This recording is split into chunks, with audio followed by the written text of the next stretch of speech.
Hi, welcome to part 2 of building a sound pole.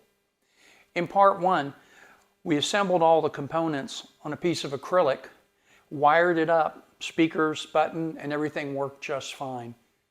One thing I didn't mention in the previous video is the wire that I used to wire this up. The speakers come with more than enough wire to use. You could wire yours up using this speaker wire.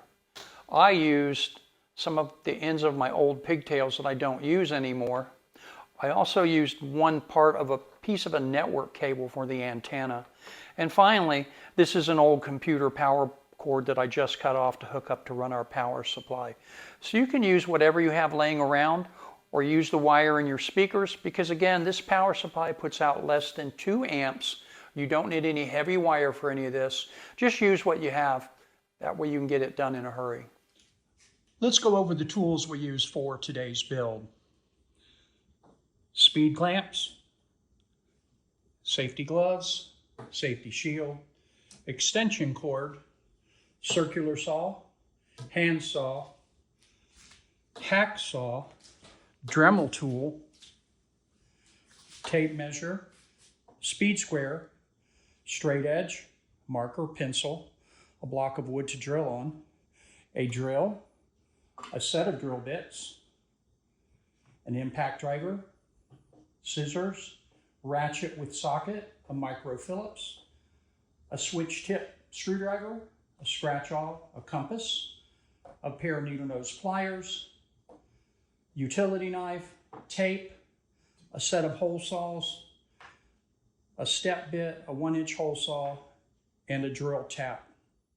In front of me are all the materials we're going to use today for the sound pole build. First, we have some pressure treated lumber that I've cut up into 2x2s. You can also use pre-cut 2x2s from a big box store. You'll need 4, one for each of the legs.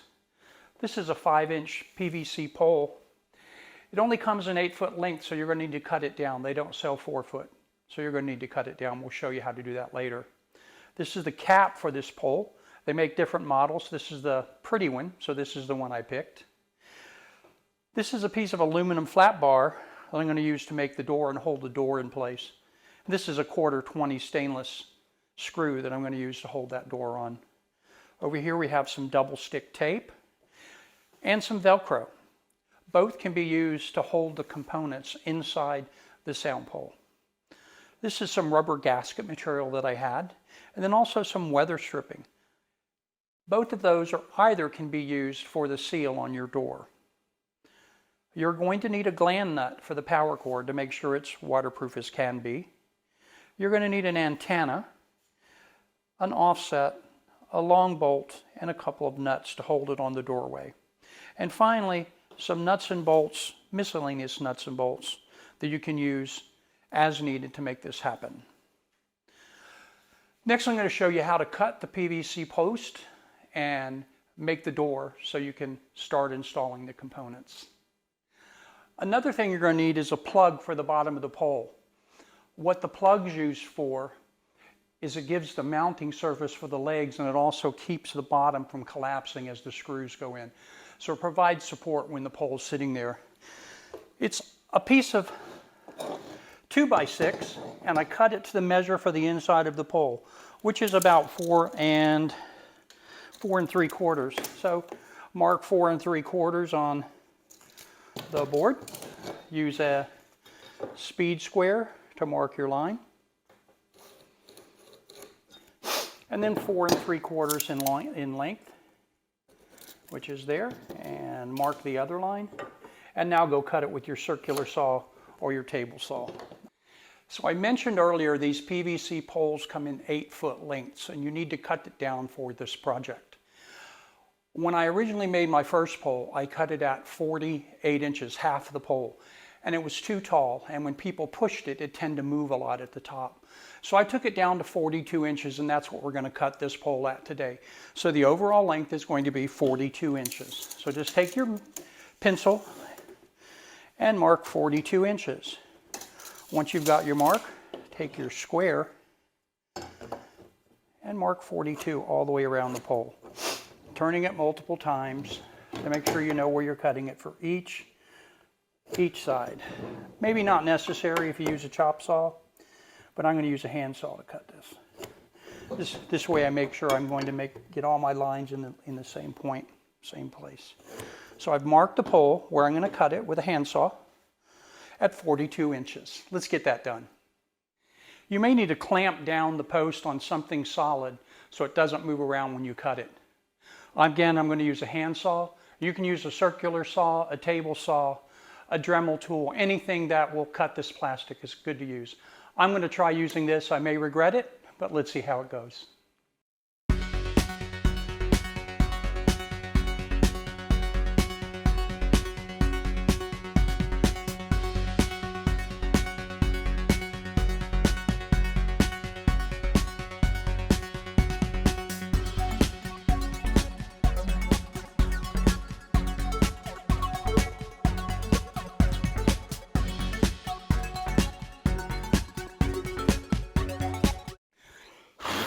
That was not fun. If you have an electric saw, use an electric saw or a Zitz wheel or something else, but you do see that you can cut it with a hand saw if you wanted. Don't struggle like I did. Use power tools. So now we need to determine where we're going to put the door. You need to have a door so you can get in and change the channel or reset the volume or adjust anything in the sound pole. This is sound pole 1.0, and because I'm 6'2", I kind of put this door too low, and I put the speakers too low. So in this new one, I'm going to raise these speakers up about 3 inches. I'm going to raise the door up about 3 inches. The door, this is the door off this one.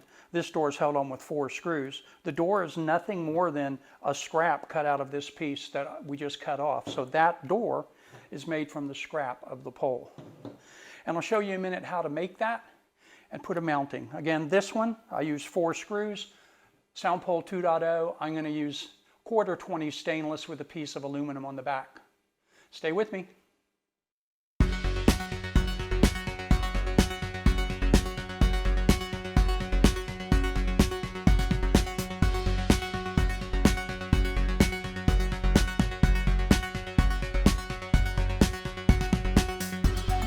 I talked about raising it up 3 inches. So the measurements that I'm going to cut on sound pole 2.0, 27 to the top of the door, 32 to the center of the speakers, and 38 to the center button.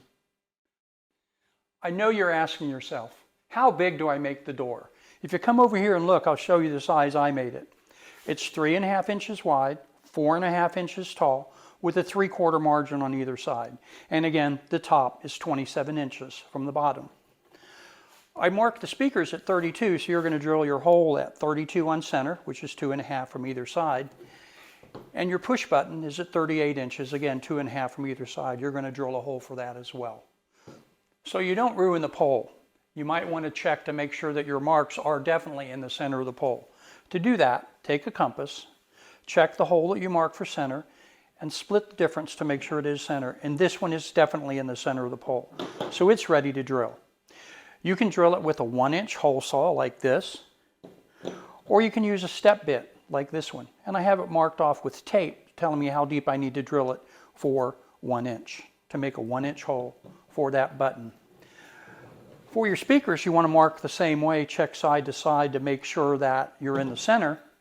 But since I didn't get templates with these speakers, I'm going to go ahead and mark these to show where the speaker is going to hit once it's drilled. So again, I've already checked this for center. So let me just go ahead and reset this for the speaker size. Now I'm marking a hole just to make sure I know where I'm going to drill. And I have a 4-inch hole saw, which you may not have. If you don't have a hole saw this large, you can cut this with a jigsaw with no problem. So either a hole saw or a jigsaw will get those holes taken care of. Let's get that done.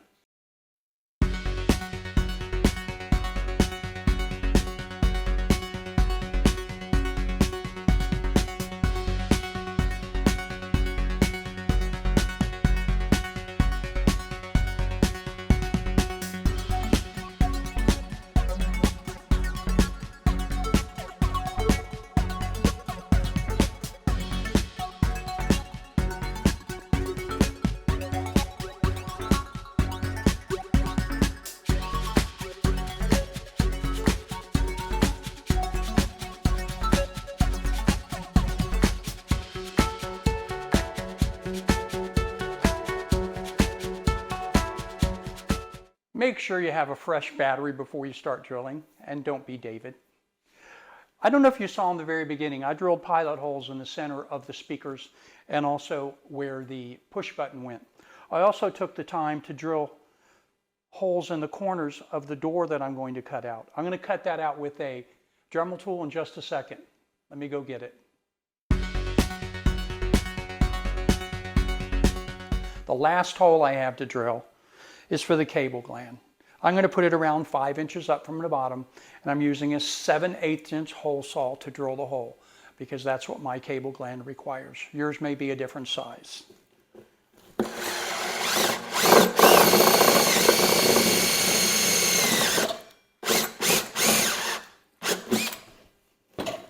There we go, all drilled and ready to go. Let's put it together.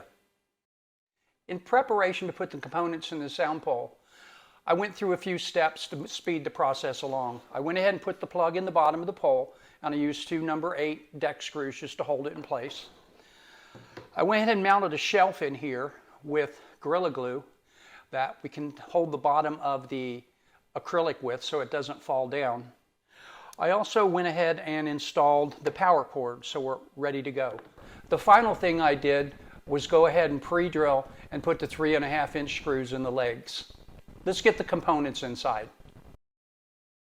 I went ahead and hooked the power back up to the power supply. I also attached the Velcro on the back of the acrylic and peeled part of it back to make it easier for me when we put it inside to install it in the pole. To install it in the pole, leave all the wires up to the top, flip it over with the components facing up, and just put it in the pole and slide it in. Pull the cord out of the bottom, and you can use that to help you bring the bottom of the mechanism where it needs to go down to the shelf. It'll naturally find its way there. Reach inside using the power supply, push on it to make sure that acrylic goes under the shelf that you previously cut and installed. Once that's in place, make sure that it's secure by lifting up on the power supply, knowing that it's on the shelf. Lift up on the other end and reach down and pull the backing off the Velcro and adhere it to the pole inside. It's hard for me to do it because I have fat fingers, but I'm going to get it done.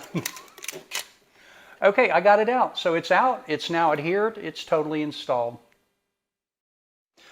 I'm going to install the speakers now. So reach in and get your speaker wire and pull it out through the hole. My speakers came with gaskets or seals. You'll want to pull those off and attach them to your speaker before you install it. I also pre-drilled the holes so that when I put these in, it'll go much quicker, and that way I get it right.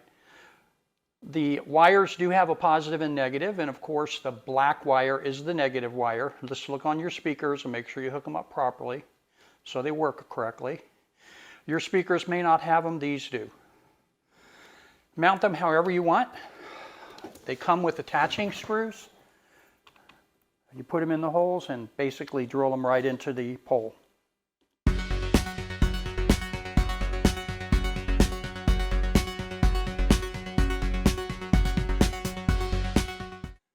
Okay, this is the button I have that my wife cricketed pressed for sound so nicely. Mine installs with a large nut on the back, and the switch itself pushes in and snaps in, but we can't do that till the button's installed. So I put the button in the hole, put the nut on the back, tighten it up the best I can.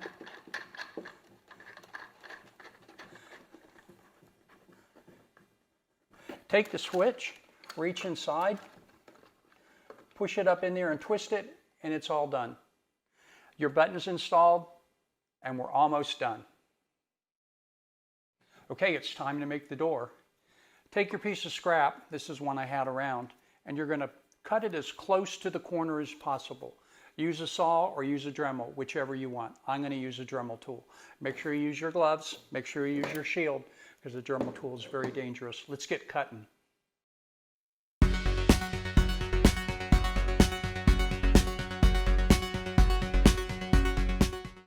Now that we have the door cut, take some 80 grit sandpaper and sand the edges to knock off any sharpness to make sure you don't get cut.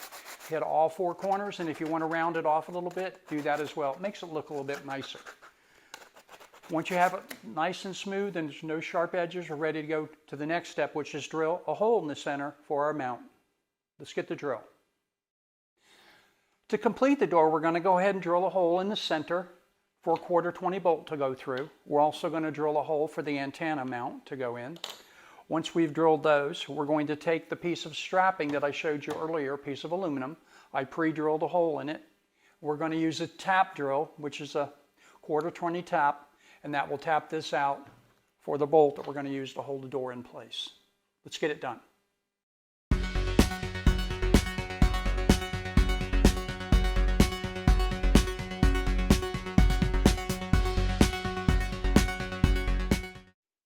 I went ahead and put the rubber gasket material on the back that we showed you earlier. I put a hole in it so the 1/4 bolt can go through it. I also drilled a hole for the antenna. At this point, I'll put the antenna on, just push it through the hole. And I also drilled a hole for the rubber, through the rubber in the back. Put a small washer on the back.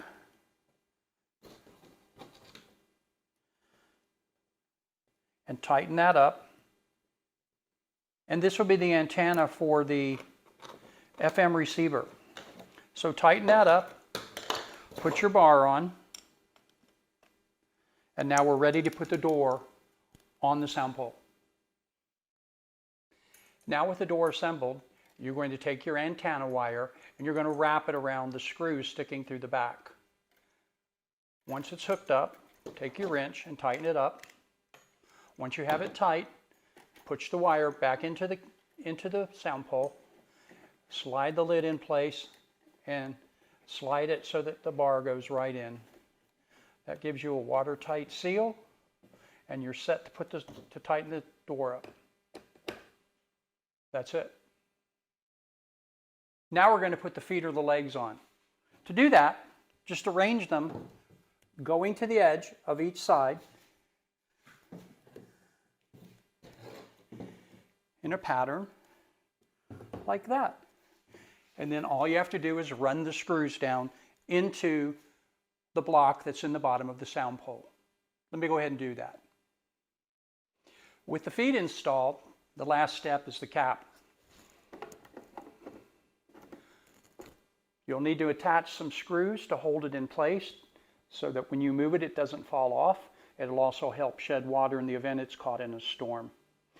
You may have to open the back up to adjust the volume and adjust the radio station, but it's easy to get the back off. So I hope this video is helpful. So now you can go out and build your own sound pole. Thanks for watching.